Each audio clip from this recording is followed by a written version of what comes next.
So, I want to talk briefly about a mini lesson that is embedded in the story, The More the Merrier.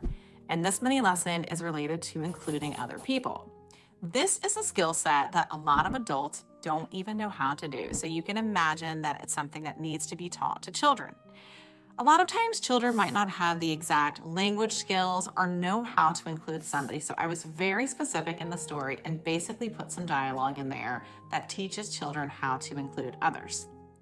On the story page, on the spread, you'll see that Ella sees a little boy on the bench and he's all by himself. And she goes over and she introduces herself. She says, "My name is Ella. What's your name?" And then she asks him to play with her and join with her band, her musical instrument band.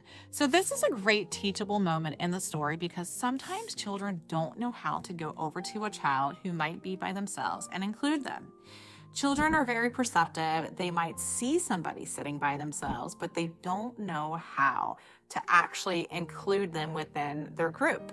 So I teach kids during this time or after the story that exchanging names is a great way to introduce yourself to somebody that you don't know. So it's one of the things that we talk about when I'm reading the book with the kids.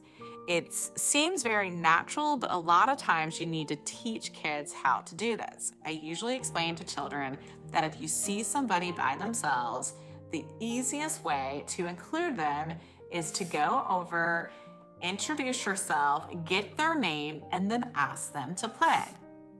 It's very easy, but like I said before, a lot of adults don't know how to do this.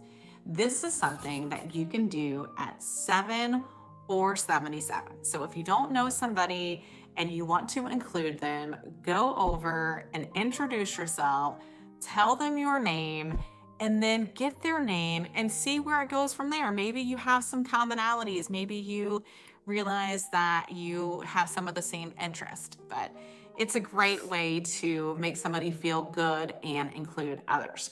Remember, inclusion is something that you can do at any age.